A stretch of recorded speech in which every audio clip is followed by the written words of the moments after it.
তার মতো দুষ্কৃতিকারী, তার মতো এন্টি স্টেট, তার মতো এন্টি পিপল জেনারেল পৃথিবীর কোন সেনাবাহিনীতে এখন পর্যন্ত আসেনি। অনেকের বক্তব্য এমন ভাবে বলা হয়, মনে হয় যেন বাংলাদেশে একমাত্র ইস্যু হইল নির্বাচন। তো এই ক্ষুদ্র ভীষণ নিয়ে, এই ক্ষুদ্র চিন্তা ভাবনা নিয়ে ভালো কিছু বাংলাদেশে হবে না।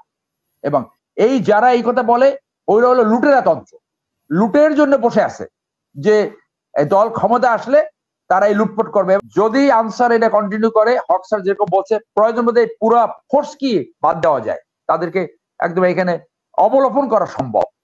এরপরে যদি রাখতে হয় 3 মাসে নতুন রিক্রুট করে, কারণ গত 15 বছরে এই গুন্ডা পান্ডা এবং এই আওয়ামী লীগের ক্যাডার এখানে ঢুকিয়েছে, এই তাদেরকে দিয়ে ওই যে স্বৈরাচারীর যে রিমান্ডেন্ট থাকে, তারা এইরকম অঘটন ঘটাতে থাকবে, আনস্টেবল করতে থাকবে এবং মরার একদিন মধ্যে সর্বশেষ এই চেষ্টা চালিয়ে দেবে। 15 বছরের করে দাবি নাই, একটা সরকার 2 সপ্তাহ বসতে পারলো না, তাকে আনস্টেবল করেন। এইটা রাষ্ট্রের বিরুদ্ধে অপরাধ, জনগণের বিরুদ্ধে অপরাধ। সরাসরি যে অভ্যুত্থান ঘটেছে, বিপ্লব ঘটেছে, যে আকাঙ্ক্ষায় বাংলাদেশে এমন কোন রাষ্ট্র ব্যবস্থা থাকবে না, বাংলাদেশে এমন রাজনৈতিক ব্যবস্থা থাকবে না যেখানে স্বৈরতন্ত্র পুনরায় সৃষ্টি হতে পারে। তো আমি শুরুতেই বলি যে কর্নেল হক যে চাণক্য পলিসির কথা বলেছে, এই চাণক্য পলিসি যেটা ইন্ডিয়ান ফরেন পলিসির কনসেপ্ট ধারণ করে, সেখান থেকে টোটালি ফল্টি, আউটডেটেড অ্যান্ড অ্যান্টাগনাইজ একটা পলিসি। সেই পলিসির, এই চাণক্য পলিসির একটা কথা আছে যে your neighbour is your enemy. So তাদের এই থিওরি পৃথিবীর উন্নত রাষ্ট্র ফলো করেনি। যেমন ইউএস এর সাথে কানাডার অত্যন্ত বন্ধুত্বপূর্ণ সম্পর্ক, তারা কিন্তু neighbouring country. Whole western Europe, তারা after second world war Marshall প্ল্যানের মাধ্যমে একসাথে ইকোনমিক্যালি ডেভেলপ করেছে এবং এই ইকোনমিক স্টেবিলিটি তাদের নিরাপত্তাকে নিশ্চিত করেছে। এবং এই ইউরোপ অ্যাজ এ বেল্ট, সেই আপনার স্পেন, ফ্রান্স থেকে শুরু করে স্ক্যান্ডিনেভিয়ান কান্ট্রি, আপনার সুইডেন, নরওয়ে, ফিনল্যান্ড, তারা পর্যন্ত একই বেল্টে চলে আসছে, যে অ্যাজ এ রিজন তারা ডেভেলপ করেছে, অ্যাজ এ রিজন। আমি একাধিক টক শোতে বলেছি, এই ইন্ডিয়ান ফরেন পলিসি 2500 বছর আগের কনসেপ্ট নিয়ে চলা, এটা ডেঞ্জারাস ফরেন পলিসি, টোটালি একটা ডিজাস্টারাস ফরেন পলিসি। এবং তাদের এই ফরেন পলিসি সমস্ত নেইবারিং কান্ট্রিতে বুমেরাং হয়েছে। বাংলাদেশে তারা একটা পাপেট গভর্নমেন্ট এস্টাবলিশ করেছিল, হামিদ কারজে টাইপ। সেই পাপেট গভর্নমেন্ট যে ফেল করবে তারাও খুব ভালো করে জানে, কিন্তু তাদের স্বার্থ এই পাপেট গভর্নমেন্টকে ইনস্টল করে, এই পতিত শেখ হাসিনাকে ইনস্টল করে তারা বাংলাদেশকে গত 15 বছর লুটপাট করেছে। তাদের এইখানে 15 লক্ষের মতো লোক অবৈধভাবে এখানে কাজ করতো, যেটা নিয়ে আমরা একটা রিড করেছি। তারা আমাদের ফ্রি পোর্ট ব্যবহার করেছে, তারা আমাদের ল্যান্ড ব্যবহার করছে, তারা এখানে রাডার স্টেশন স্থাপন করেছে।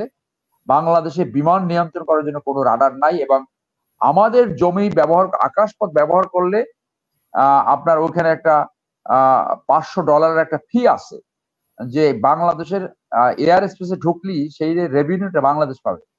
এই পুরো 15 বছর সেই রেভিনিউ ইন্ডিয়া নিয়েছে। কত দিক থেকে যে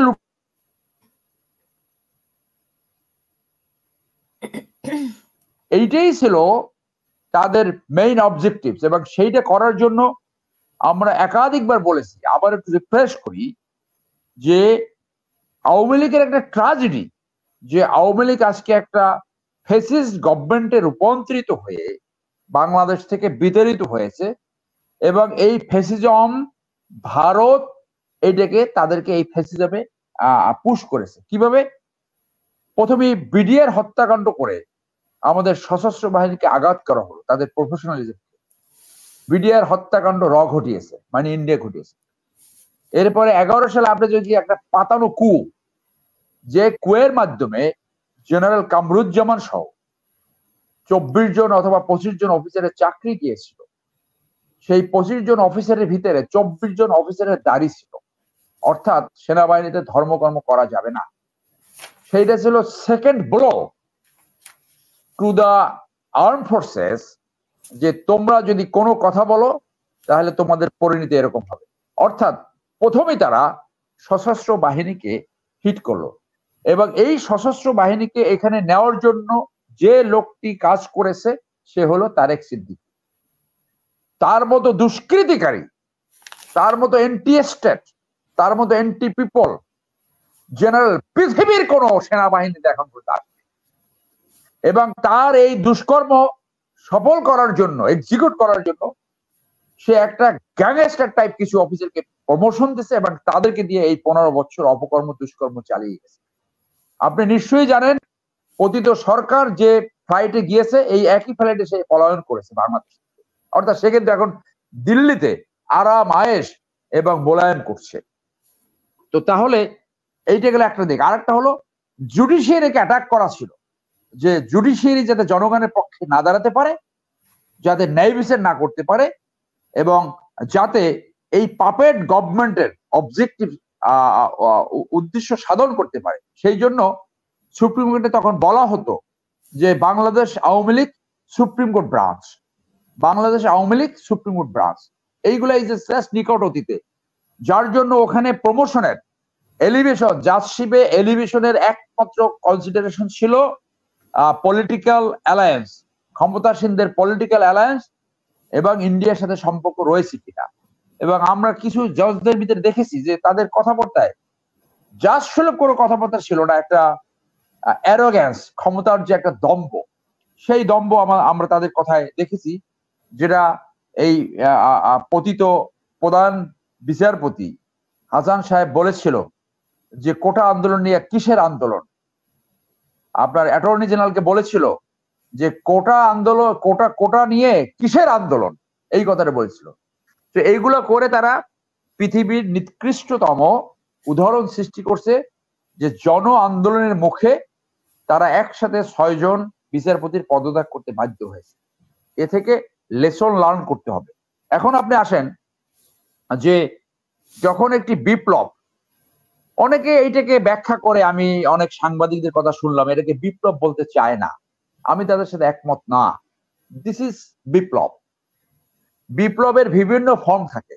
আদর্শ নিয়ে বিপ্লব হতে পারে, ছোট উদ্দেশ্য নিয়ে বিপ্লব হতে পারে, আপনার এই অব্যবস্থা, ফেসিজম, সুশাসনের অভাব, গণতন্ত্রের অভাব, নির্যাতন, শুধু এইগুলোর নিবারণও, এইটা নিবারণের জন্য একটা বিপ্লব হতে পারে। সো আমরা ওই যে মানে কিঞ্চিত যে শ্রিং যে ডেফিনেশন, ওখানে আমরা যেতে চাই না। পতন তো হয়েছে, একটা উদ্ভুত্তন তো হয়েছে। অনেকে এখন বলার চেষ্টা করে, ভুলেই গেছে যে ওই যে গোল্ড ফিশের যে মেমোরি, মানে অনেকে হুট করে বলবে যে, আপনি দেখবেন যে সাংবাদিকদের একটা বড় অংশ কথাটা এমন ভাবে বলবে যে তার ভিতরে একটা অব্যক্ত লোভ কাজ করে। কি লোভ? যে এরপরে যে যারা ক্ষমতা আসবে তাদেরকে যদি এপিস করা হয় তাহলে তার কোন স্বার্থ ভবিষ্যতে উদ্ধার করতে সহায়তা হবে। সেই জন্য কথাটা বলে যে ভাবখানা এমন যে এটা বোধহয় দুইটি রাজনৈতিক দলের সমঝোতা, বড় রাজনৈতিক দলগুলোর সমঝোতা, যে এই বিপ্লবী সরকার যেটা নাম দিয়েছে আমরা অন্তর্বর্তীকালীন সরকার, যে তারা শুধু একটা ইলেকশন করার জন্য আসছে। That is not the reality. এইটা ছাত্র জনতার অভ্যুত্থানের মাধ্যমে এই সরকার পতিত হয়েছে এবং নতুন অন্তর্বর্তীকালীন একটা সরকার আসছে। সেই জন্য আমি বলছি যে এই অন্তর্বর্তীকালীন কথাটা যখন অনেকের মাথায় হিট করে, তখন তারা মনে করে যে অন্তর্বর্তী সরকার বাইরে একটা তারা নির্বাচনের জন্য আসছে। সেটা তো বাস্তবতা না, এটা তো একটা বিপ্লবের ফসল, এটা তো অভ্যুত্থানের ফসল। কিন্তু সেই অন্তর্বর্তীকালীন সরকারকে তো বিভিন্নভাবে বিরক্ত করা হচ্ছে। আপনি ধরেন কয়েকদিন, হ্যাঁ সেটাই, সেই আমি ওখানে আসছি। এই বিরোধীর কাছে ওই যারা এই কথাটা প্রচার করে যে তাদের কাজ হচ্ছে একটা নির্বাচন দেওয়া, সেটা ইউনূস সাহেব ক্লিয়ারলি বলছে, তাদের ডিপ্লোম্যাটিক কোরের সাথে আলোচনার সময় বলেছে যে রাষ্ট্র সংস্কার কমপ্লিট হওয়ার পর নির্বাচন। এবং উনি ওনার মেইডেন স্পিচ ফার্স্ট ভাষণে সেটা উনি বলেছেন যে আমাদেরকে সময় লাগবে এটা করতে, জনগণ যতদিন তাদেরকে রাখবে যেহেতু এটা জনগণের সরকার, গণ অভ্যুত্থানের সরকার, ততদিন তারা থাকবে। So this point is very clear. অনেকের বক্তব্য এমনভাবে বলা হয়, মনে হয় যেন বাংলাদেশে একমাত্র ইস্যু হইল নির্বাচন। তো এই ক্ষুদ্র ভীষণ নিয়ে, এই ক্ষুদ্র চিন্তা ভাবনা নিয়ে ভালো কিছু বাংলাদেশে হবে না। এবং এই যারা এই কথা বলে, ওইটা হলো লুটেরা তন্ত্র, লুটের জন্য বসে আছে, যে দল ক্ষমতা আসলে তারা এই লুটপাট করবে। এবং লুটপাট তো শুরু হয়ে গেছে, সেই লুটপাট তো নিয়ন্ত্রিত হচ্ছে না। এই আমার জেলায় ওইখানে যে বিএনপির নেতা, তারা আহ্বাগিয়া ছাত্রদল এবং যুবদল দিয়া লুটপাট করাইছে, সেই লুটপাটের ভাগ তারা নিচ্ছে, সামলাইতে না পেরে 4 জনকে সেইখানে বহিষ্কার করছে। এগুলো সব আইওয়াশ, সব জায়গায় এরকম হাজার হাজার উদাহরণ এখন আমরা জানি। এখন আপনি আসেন যে এই আনসার বিদ্রোহ, এই আনসার বিদ্রোহের পিছনে যখন একটা অভ্যুত্থান হয়, সেই অভ্যুত্থানের পরে পতিত সরকারের অনেক রিমেনেন্টস থাকে, তাদের লয়ালিস্ট থাকে। তারা এখানে এই গত 15 বছর প্রত্যেকটা প্রশাসন বলেন, আর্মি বলেন, বিজিবি বলেন, ইন্টেলিজেন্স বলেন, চাইল্ড লেয়ার লোক তারা বসায় আছে, চাইল্ড লেয়ার।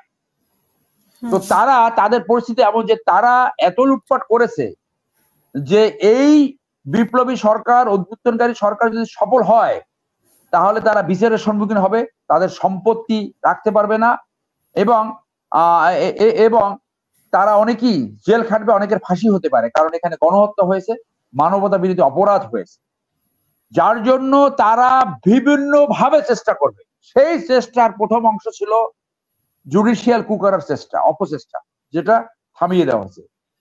এই দ্বিতীয় চেষ্টাটা হলো এই আনসার বিদ্রোহ। এর আগে, অনেক আগে এরশাদের সময় বোধহয় একটা আনসার বিদ্রোহ হয়েছে, তাদেরকে ক্রাশ করা হয়েছে। এই আনসার বিদ্রোহের জন্য সরাসরি পতিত সরকারের স্বরাষ্ট্রমন্ত্রী লেফটেন্যান্ট জেনারেল মুজিব এবং আরো কয়েকজন অফিসার এবং এই মেজর জেনারেল আমিনুল, সরাসরি তারা দায়ী, সরাসরি। আপনি জানেন এই মুজিব জেনারেল ওয়াকারকে ফোর্স করেছিল ক্ষমতা গ্রহণ করার জন্য, যে তাহলে তারা তাদের মতো করে রাষ্ট্র চালাতে পারে, অর্থাৎ আওয়ামী লীগকে আবার ফেরত আনতে পারে। তাকে কোশ্চেন হলো যে তাকে এখনো সরাতে পারলো না কেন, বিপ্লবী সরকার তাকে এখনো কেন সরালো না? তাহলে এই যে প্রেতাত্মা, এই স্বৈরাচারী সরকারের প্রেতাত্মা, এটা তো বিভিন্ন জায়গায় রয়েছে এবং এখনো সার্ভিং অবস্থায় থাকা, এটা তো অত্যন্ত ডেঞ্জারাস সিচুয়েশন, ভেরি ডেঞ্জারাস।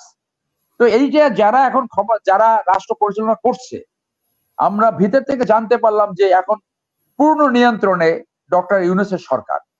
তাহলে এই যে তারা সঠিক পরামর্শ পাচ্ছে না বা সঠিক পরামর্শ দেওয়া হচ্ছে না, কেন সঠিক সিদ্ধান্ত নিতে পারছে না? যারা এখনো চাকরিরত প্রেতাত্মা রয়েছে, তারা তো শেষ পর্যন্ত চেষ্টা চালাবে, সর্বশেষ চেষ্টা চালাবে এই সার্বিক অবস্থায়। এবং এই আনসারে যারা ছিল, এখানে বলা হচ্ছে যে শুধু এমবডিড আনসারের সদস্যরা, এরা ছাত্রলীগ, যুবলীগের লোক, তারা ইউনিফর্ম পরে আসছে। ইউনিফর্ম তো অনেক সাপ্লাই তাদেরকে দেওয়া হয়েছে। সেই জন্য আমরা যারা মিলিটারিতে চাকরি করেছি, আমরা সবসময় বলছি যে কঠিন হস্তে দমন করতে হয়, কঠিন হস্তে। আপনার স্বর্ণ মন্দিরে ইন্ডিয়া কিভাবে সেই শিখের বিদ্রোহ দমন করেছিল মনে আছে? আপনার এলটিটি কে কিভাবে শ্রীলঙ্কান আর্মি দমন করেছে? আজকে এই সরকারের এই অ্যাসারশন থাকা উচিত ছিল, এই ব্যবস্থা থাকা উচিত ছিল যে এই আনসার বিদ্রোহ কমপ্লিটলি ক্রাশ করতে হবে, একেবারে ক্রাশ করে দিতে হবে। এবং যারা আসছে, তাদের টপ লিডারশিপ যারা নেতৃত্ব দিতেছে, তাদেরকে ইমিডিয়েটলি দ্রুতভাবে বিচার করতে হবে এবং বাকি যারা পার্টিসিপেট করেছে তাদেরকে অব্যাহতি দিতে হবে। যারা ক্রিমিনাল অফেন্স করেছে তাদের বিচারের সম্মুখীন করতে হবে।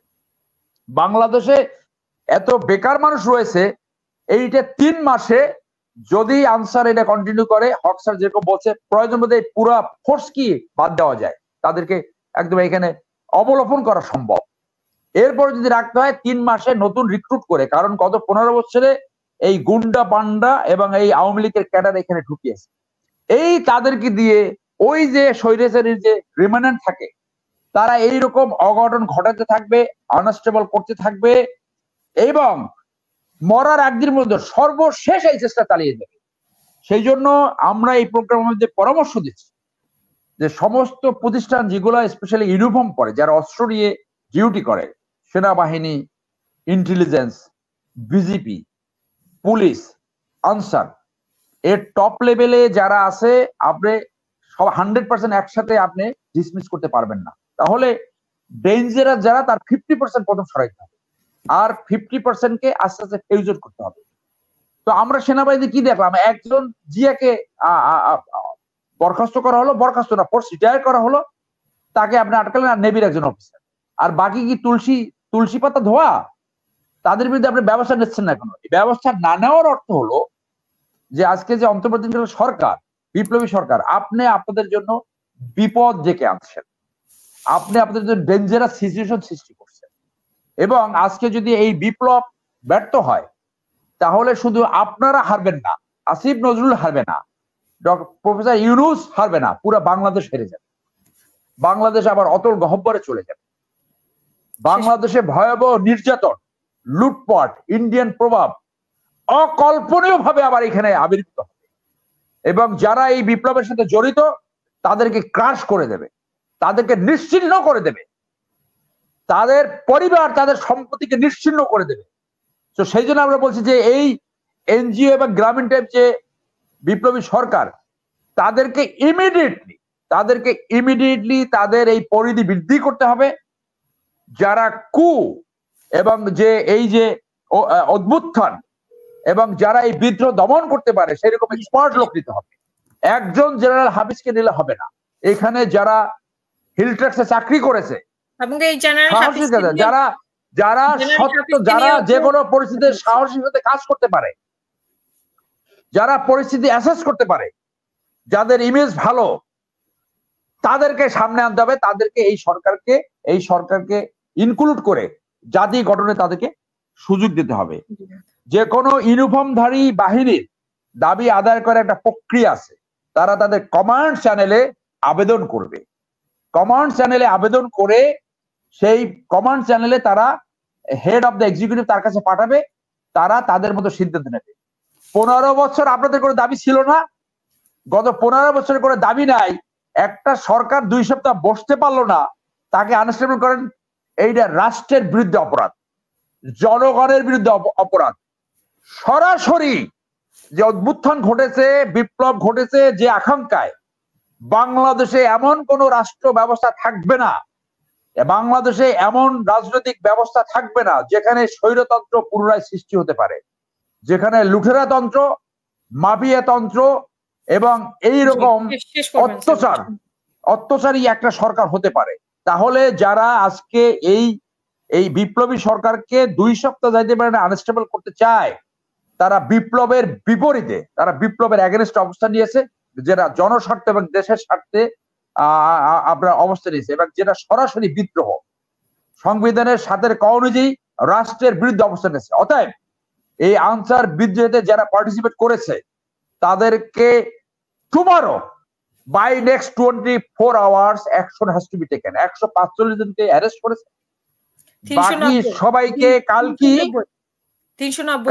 বাকি সবাইকে কালকে অ্যারেস্ট করে, শুধু যারা নিরীহ, অনেক সময় অনন্য ভয় আসে, তাদেরকে ওখান থেকে রিলিজ করতে হবে। এমবডিড আনসার কোনো চাকরি না, এটা নিয়ন্ত্রিত হয় আনসার হেডকোয়ার্টার থেকে, এবং তারা বেতন পায় যেখানে তারা এমপ্লয় হয় সেখান থেকে। আপনি এই কন্ডিশনে আনসার আসছেন, এই কন্ডিশন মেনে তারপরে আনসার আসছেন, আপনার দাবি আদায়ের প্রসিডিউর ফলো করতে নাই।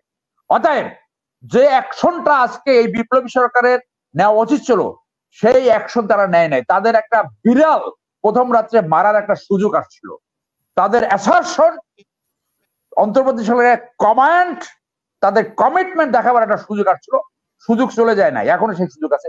তাদের সেই কমিটমেন্ট দেখাতে হবে যে তারা জনগণের স্বার্থের বিপক্ষে, বিপ্লবের উদ্দেশ্যের বিপক্ষে কোনো অ্যাক্টিভিটিস কোনোভাবে গ্রহণ করবে না। সেই অ্যাকশন এই বিপ্লবী সরকার নেবে বলে আমি আপনার এই প্রোগ্রামের মধ্যে আহ্বান জানালাম। ধন্যবাদ।